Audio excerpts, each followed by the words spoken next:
आइए समुद्र मंथन की इस बहुत ही प्राचीन कथा पर एक नज़र डालें। अब सवाल ये उठता है कि क्या ये सिर्फ एक पौराणिक कहानी है या फिर ये हमारे यानी हर इंसान के भीतर लगातार चलने वाली एक बहुत ही गहरी प्रक्रिया का प्रतीक है। इस चर्चा में हम इसी मिथक को समझने की कोशिश करेंगे। इसे एक बाहरी घटना की तरह नहीं, बल्कि हमारे अपने आंतरिक जीवन की एक सच्ची कहानी के रूप में देखेंगे। तो सोचने वाली बात यह है कि क्या सच में किसी पुराने जमाने में देवता और असुर एक साथ आए थे एक बहुत बड़े सागर को मथने के लिए? या फिर ये कहानी असल में हमारे मन के भीतर चलने वाली एक प्रक्रिया को समझा रही है? हम इसी संभावना पर गौर करेंगे कि ये कहानी सिर्फ अतीत की नहीं है, बल्कि ये तो हर इंसान के अंदर हर पल घट रही है। तो इस रूपक को, इस मेटाफर को अगर हमें समझना है तो सबसे पहले ये जानना जरूरी है कि आखिर ये समुद्र है क्या जिसका मंथन हो रहा है। देखिए, ये कोई बाहर का सागर नहीं है, बल्कि ये हमारे ही अंदर मौजूद एक बहुत विशाल, एक बहुत गहरा सागर है। हम सबके भीतर हमारे विचारों का, हमारी इच्छाओं का, यादों और डरों का एक पूरा समुद्र होता है। यह हमारे मन की वो गहराई है जहाँ दुख, गुस्सा, लालच, जलन, ऐसी न जाने कितनी भावनाएं दबी रहती हैं। और ये जो भीतर का सागर है ना, इसमें हर पल एक मंथन चलता रहता है, भले ही हमें इसका पता हो या ना हो। कभी कभी जो हमें बिना किसी वजह की बेचैनी होती है या अचानक से खुशी महसूस होती है, वो असल में इसी भीतरी मंथन का नतीजा हो सकता है। अब इस आंतरिक मंथन के ठीक केंद्र में दो विरोधी शक्तियां काम कर रही हैं। कहानी में इन्हें देव और असुर का नाम दिया गया है, पर यह समझना बहुत जरूरी है कि ये कोई बाहरी जीव नहीं है, बल्कि ये हमारी ही ऊर्जा के दो अलग अलग सिरे हैं, दो ध्रुव हैं। एक तरफ है देव, जो हमारी चेतना के ऊंचे आयाम हैं, जैसे कि प्रेम, करुणा, सत्य, जागरूकता। ये वो गुण हैं जो हमें ऊपर की ओर उठाते हैं।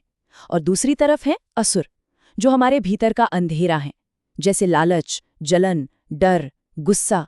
ये वो वृत्तियां हैं जो हमें नीचे की ओर खींचती हैं। और ये दोनों ही शक्तियां हम सबके अंदर मौजूद हैं, और इनके बीच एक लगातार संघर्ष, एक कशमकश चलती रहती है। देखा जाए तो यही आंतरिक लड़ाई मानव जीवन की एक बुनियादी सच्चाई है। हमारा एक हिस्सा ऊपर उठना चाहता है और दूसरा हिस्सा उसे वापस नीचे खींच लेता है। यही जो एक लगातार खिंचाव है ना, असल में यही है वास्तविक समुद्र मंथन, जो हमारे अंदर हर पल, हर क्षण चल रहा है। तो सवाल उठता है कि ये आंतरिक मंथन होता कैसे है? कहानी में इसके लिए दो बहुत महत्वपूर्ण उपकरणों का जिक्र है। एक है मंदराचल पर्वत और दूसरा है वासुकी नाग। और जैसा कि आप सोच सकते हैं, इन दोनों के भी बहुत गहरे प्रतीकात्मक अर्थ हैं। मंदराचल पर्वत वो प्रतीक है हमारी आंतरिक स्थिरता का, मतलब वो ठहराव जो किसी भी मंथन के लिए बहुत जरूरी है। यह हमारी चेतना की वो अवस्था है जो हिलती नहीं है, जो अंदर चल रहे तूफानों को, उथल पुथल को बस देखती है, लेकिन उसमें बहती नहीं है। जब कोई अपने विचारों और भावनाओं का सिर्फ एक दर्शक, एक साक्षी बन जाता है, तो वो असल में अपने भीतर इसी मंदराचल पर्वत को स्थापित कर लेता है। और वासुकी नाग, जिसे रस्सी की तरह इस्तेमाल किया गया, वो किसका प्रतीक है? वो है हमारी अपनी सांस, हमारी प्राण शक्ति का। देखिए, सांस ही तो वो पुल है जो हमारे शरीर और हमारी चेतना को जोड़ता है। जब हम गहरी और सचेत सांस लेते हैं तो मन शांत होता है, और जब सांसें उथली और तेज होती हैं तो मन में बेचैनी बढ़ जाती है। तो अपनी सांस को साधना, एक तरह से भीतर के इस मंथन की डोरी को अपने हाथ में लेना है। अब कहानी में एक बहुत ही महत्वपूर्ण मोड़ आता है। जब मंथन शुरू होता है तो सबसे पहले जो चीज निकलती है वो अमृत नहीं, बल्कि एक घातक विष है, हलाहल। और ये बात किसी भी गहरी आत्मखोज की प्रक्रिया का एक बहुत जरूरी, एक अनिवार्य हिस्सा है। जब भी कोई इंसान ध्यान के जरिए या आत्मचिंतन के जरिए अपने अंदर झांकने की कोशिश करता है, तो सबसे पहले उसका अंधेरा ही सतह पर आता है। मतलब जो दबा हुआ गुस्सा है, पुराने जख्म है, डर है, तकलीफ है, वो सब बाहर आने लगता है। तो जो व्यक्ति शांति की तलाश में बैठता है, उसे सबसे पहले इसी जहर का सामना करना पड़ता है। और यहीं पर असली परीक्षा होती है। ज्यादातर लोग अपने इस भीतरी अंधेरे को देखकर घबरा जाते हैं और वो इस आत्मखोज के रास्ते को ही छोड़ देते हैं। वो भाग जाते हैं। उन्हें लगता है कि ध्यान करने से तो शांति मिलनी चाहिए थी, पर यहाँ तो और अशांति हो रही है। कहानी में आगे क्या होता है? भगवान शिव उस विष को पी लेते हैं, लेकिन उसे अपने गले में ही रोक लेते हैं। ये बहुत गहरा प्रतीक है।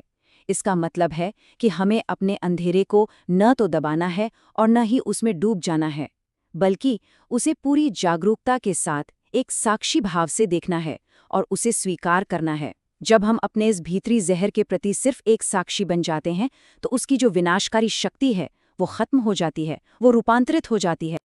और जब इस विष का सामना कर लिया जाता है, जब इसका रूपांतरण हो जाता है, बस उसके बाद ही समुद्र से कीमती रत्न निकलने शुरू होते हैं। और सबसे अंत में निकलता है अमृत। यही अमृत इस पूरे मंथन का अंतिम लक्ष्य है। लेकिन ये अमृत है क्या? ये कोई ऐसी चीज नहीं है जिसे पीने से शरीर हमेशा के लिए अमर हो जाए। नहीं, ये असल में हमारी चेतना की एक अवस्था है। एक ऐसी अवस्था जहां सारे द्वंद्व, सारी कश्मकश खत्म हो जाती है। जब अंदर देव और असुर की लड़ाई शांत हो जाती है, तब जो एक गहरी शांति और एक स्पष्टता पैदा होती है, वही असली अमृत है। इस अवस्था में पहुंचकर व्यक्ति अपने मन के उतार चढ़ाव का गुलाम नहीं रहता, वो सिर्फ एक साक्षी बन जाता है। उसके लिए अच्छा और बुरा, देव और असुर, इन दोनों के बीच की लड़ाई ही खत्म हो जाती है। व्यक्ति को ये समझ आ जाता है कि वो न तो देव है और न ही असुर, बल्कि वो इन दोनों को देखने वाली चेतना है। और जब ये बोध होता है तो मृत्यु का डर भी अपने आप खत्म हो जाता है। तो अंत में समुद्र मंथन की ये पूरी कथा हमें यही दिखाती है कि ये सफ़र बाहर कुछ पाने का था ही नहीं। ये तो एक यात्रा थी खुद को जानने की, ये महसूस करने की कि जिस अमृत को बाहर खोजा जा रहा था वो तो हमेशा से अंदर ही था। और जब ये मंथन पूरा होता है, तब इंसान को यह एहसास होता है कि वो किसी अमृत की तलाश नहीं कर रहा था, बल्कि वो खुद ही अमृत है।